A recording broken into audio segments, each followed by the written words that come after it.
ಇವತ್ತು ನನ್ನ ಗಂಡ ಇಲ್ಲೇ ಇದ್ದಿದ್ರೆ ನಾನು ಅವ್ರ ಪಾದ ಪೂಜೆ ಮಾಡಿ ಭೀಮನ ಅಮಾವಾಸ್ಯೆ ಮಾಡ್ಬೋದಿತ್ತು.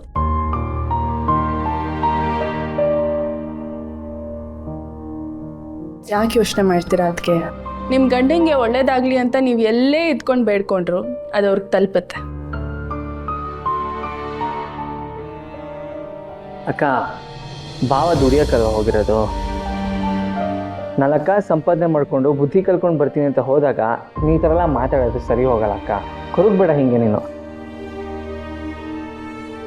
ಅವ್ರು ಫೋನ್ ಮಾಡಿದಾಗ ಸ್ವಲ್ಪ ಪ್ರೀತಿಯಿಂದ ಮನಸಾರೆ ಚೆನ್ನಾಗಿ ಮಾತಾಡಿದ್ರೆ ಸಾಕಲ್ವಾ? ಬರೀ ಅಷ್ಟೇ ಅಲ್ಲ, ಹೆಣ್ಮಕ್ಳು ಕೂಡ ತನ್ನ ಕಾಲ ಮೇಲೆ ತಾನು ನಿಲ್ಬೇಕು. ಬರೀ ಪಾದ ಪೂಜೆ ಮಾಡಿ ಎಲ್ಲ ಜವಾಬ್ದಾರಿನೂ ಗಂಡನ ಮೇಲೆ ಹೊರಿಸ್ಬಾರ್ದು. ಹೆಣ್ಣು ಪಾದ ಪೂಜೆ ಮಾಡೋದಕ್ಕಿಂತ ಹೆಚ್ಚಾಗಿ ಗಂಡನ ಸ್ಥಾನದಲ್ಲಿ ನಿಂತು ಯೋಚನೆ ಮಾಡಬೇಕು, ಅವನ ಜವಾಬ್ದಾರಿಗೆ ಹೆಗ್ಲಾಗಬೇಕು. ನಿಜ ಶ್ರಾವಣಿ ಮೇಡಮ್ ಅವರೇ, ನಿಮ್ಮ ಮಾತು 100ಕ್ಕೆ 100 ಸತ್ಯ. ಗಂಡನ್ನ ಹೆಂಡತಿ ಚೆನ್ನಾಗಿ ಅರ್ಥ ಮಾಡ್ಕೊಂಡ್ರೆ ಸಾಕು, ಆಗ ಗಂಡನಿಗೆ ಪ್ರತಿದಿನಾನು ಭೀಮನ ಅಮಾವಾಸ್ಯೆನೆ. ಇದು ಮಾತು ಅಂದರೆ.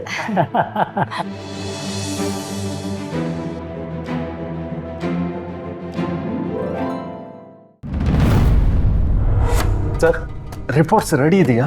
ರೆಡಿಯಾಗಿದೆ ಸರ್, 1-2 ನಿಮಿಷ ತಂದು ಕೊಡ್ತೀನಿ.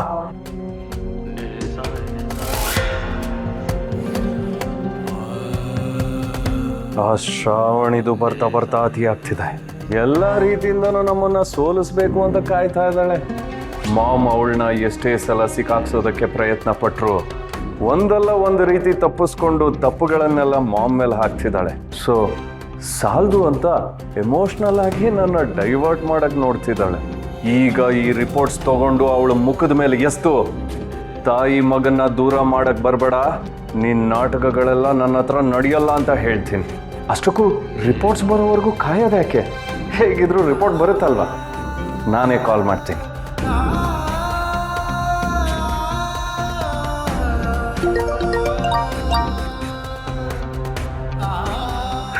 ಹೇಳು. ಹೇಳ್ತೀನಿ ಶ್ರಾವಣಿ, ನಿನ್ನ ಪಿತೂರಿಗಳಿಗೆ ನಿನ್ನ ಕುತಂತ್ರಗಳಿಗೆ ಉತ್ತರ ಕೊಡ್ತೀನಿ. ನೀನು ಹೇಳ್ತಿರೋ ಸುಳ್ಳುಗಳನ್ನೆಲ್ಲ ಸಾಕ್ಷಿ ಸಮೇತ ಬಯಲು ಮಾಡ್ತೀನಿ. ಇಷ್ಟೆಲ್ಲ ಹಾರಾಡ್ಬೇಡ ಮದನ್, ಸತ್ಯ ಗೊತ್ತಾದ್ಮೇಲೆ ನೀನೇ ನೊಂದ್ಕೋತೀಯ. ನೊಂದ್ಕೊಳ್ಳೋದ? ಎಷ್ಟು ನಾಟಕ ಮಾಡ್ತೀಯ ಶ್ರಾವಣಿ.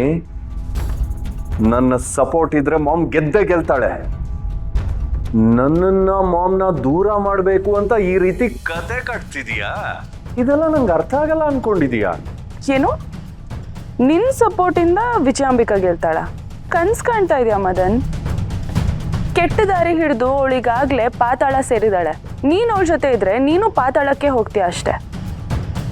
ಅವಳನ್ನ ಕಾಪಾಡ್ತೀನಿ ಅಂತ ನೀನು ಅವಳ ಕೈ ಹಿಡಿದ್ರೆ ನೀನು ಅವಳ ಜೊತೆ ಮುಳುಗೋಗ್ತೀಯ ಹೊರತು ಅವಳನ್ನ ಕಾಪಾಡಕ್ಕಾಗಲ್ಲ. Stop it Shravani. ನಾನು ಮಾಮು ಇಬ್ರು ಸೇರಿ ಪ್ರಪಂಚನೇ ಗೆಲ್ತೀವಿ. ಮಾಮ್ ಇದುವರೆಗೂ ನನಗೋಸ್ಕರ ಎಷ್ಟೆಲ್ಲ ತ್ಯಾಗ ಮಾಡಿದ್ದಾರೆ. ನಾವಿಬ್ರು ಒಂದಾದ್ರೆ ನೀನ್ ಸೋಲ್ತೀಯ ಅನ್ನೋ ಭಯದಿಂದ ಅವರು ನನ್ನ ತಾಯಿನೇ ಅಲ್ಲ ಅನ್ನೋ ತರ ಮಾತಾಡ್ತಿದೀಯ. ಈಗ ನಾನು DNA ರಿಪೋರ್ಟ್ಸ್ಗೋಸ್ಕರ ಕಾಯ್ತಾ ಇದ್ದೀನಿ. ರಿಪೋರ್ಟ್ಸ್ ಬರ್ತಿದ್ದಾಗೆ ಮೀಡಿಯಾದವ್ರನ್ನೆಲ್ಲ ಕರೆಸ್ತೀನಿ.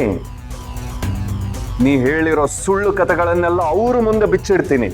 ಓ, ರಿಪೋರ್ಟ್ಸ್ಗೋಸ್ಕರ ಕಾಯ್ತಾ ಇದೆಯಾ? ಸರಿ, ಹಾಗಾದ್ರೆ ರಿಪೋರ್ಟ್ಸ್ ಬಂದ್ಮೇಲೆ ನೀನು ಈ ಮಾತು ಹೇಳು, ನಾನು ಕಾಯ್ತಾ ಇರ್ತೀನಿ.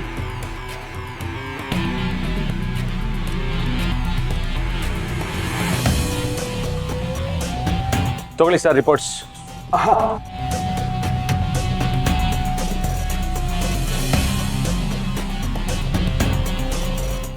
ಸರ್, ಇದೇನಿದು? ಇದು ಯಾವುದೋ ನಂಗೆ ಅರ್ಥನೇ ಆಗ್ತಿಲ್ಲ. ಸರ್, ಇದೆಲ್ಲ ಮೆಡಿಕಲ್ ಟರ್ಮ್ಸ್, ನಿಮಗೆ ಅರ್ಥ ಆಗಲ್ಲ ಸರ್. ಫೈನಲ್ ರಿಪೋರ್ಟ್ಸ್ ಬೇಕಂದ್ರೆ ಇಲ್ಲಿ ಕೆಳಗಡೆ ಇದೆ ನೋಡಿ sir. I am sorry to say this, ನೀವು ಕೊಟ್ಟಿರೋ ಸ್ಯಾಂಪಲ್ಸ್ ನಿಮ್ಮ ತಾಯಿದಲ್ಲ. ಅಂದರೆ ಅವ್ರು ನಿಮ್ಮ ಬಯಾಲಜಿಕಲ್ ಮದರ್ ಅಲ್ಲ.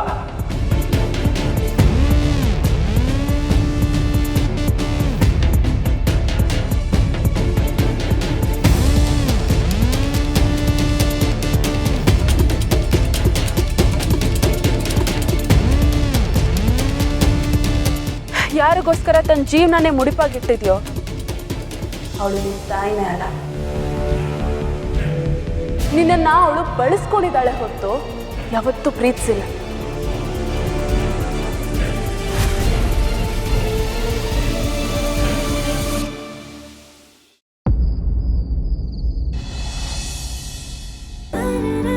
ಇದೇನಮ್ಮ ಇಷ್ಟೊತ್ತಿಗೆ ದೇವಸ್ಥಾನಕ್ಕೆ ಹೋಗ್ತಿದ್ಯಾ?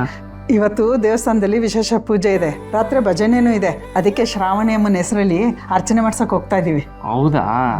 ಯೋಚನೆ ಮಾಡಬೇಡ ಕಣ, ಇವ್ರ ಜೊತೆ ನಾನು ಹೋಗ್ತೀನಿ. ದೇವಸ್ಥಾನ ದೇವಸ್ಥಾನ ದೇವಸ್ಥಾನ ದೇವಸ್ಥಾನ ಅಂದಮೇಲೆ ಅಲ್ಲಿ ಪ್ರಸಾದನೂ ಸಿಗುತ್ತಲ್ವಾ ವಿಶಾಲವಾದ ಅಕ್ಸಿ? ಇವತ್ತು ಪ್ರಸಾದಕ್ಕೆ ಪೊಂಗಲ್ ಇದೆ ಅಂತೆ. ಹೌದಾ? ಸಿಹಿ ಪೊಂಗಲ, ಖಾರ ಪೊಂಗಲ ಎರಡು ಇರುತ್ತೆ, ಎರಡು ಬೇಕಾದ್ರೂ ತಿನ್ಬೋದು.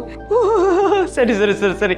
ದೇವಸ್ಥಾನ ಅಂದಮೇಲೆ ಪ್ರಸಾದ ತಿನ್ಲೇಬೇಕು, ಅದ್ರ ಮಜಾನೇ ಬೇರೆ. ನಾನು ಐ ವಿಲ್ ಟೇಕ್ ಇಟ್. ಬೇಡ ಬೇಡ, ಇಲ್ಲೇ ಇರ್ಲಿ. ತೆಂಗಿನಕಾಯಿ ನೀನೇ ಹಿಡ್ಕೊಂಬ.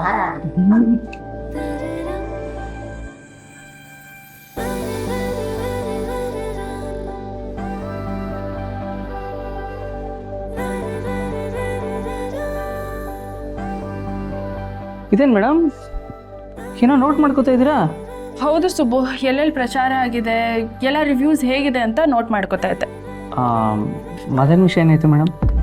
ಬೆಳಗ್ಗೆ ಅವ್ನು ಕಾಲ್ ಮಾಡಿದ್ದ ಸುಬ್ಬು, ತುಂಬ ಹಾರಾಡ್ತಾ ಇದ್ದ. ಆದರೆ ಅವನು ಆ ಟೈಮಲ್ಲಿ ಹಾಸ್ಪಿಟಲಲ್ಲಿದ್ದ ಅನಿಸುತ್ತೆ. ಹಾಸ್ಪಿಟ್ಲಾ? ಏಕೆ? ಇನ್ಯಾಕೆ, DNA ಟೆಸ್ಟ್ ಮಾಡಿಸೋದಕ್ಕೆ ಹೋಗಿರ್ತಾನೆ ಅನಿಸುತ್ತೆ. ಇಷ್ಟೊತ್ತಿಗೆ ಅವ್ನಿಗಾಗಲೇ ಸತ್ಯ ಗೊತ್ತಾಗಿರಬೇಕು, ಅದಕ್ಕೆ ಇಷ್ಟೊತ್ತಾದರೂ ಫೋನ್ ಬಂದಿಲ್ಲ.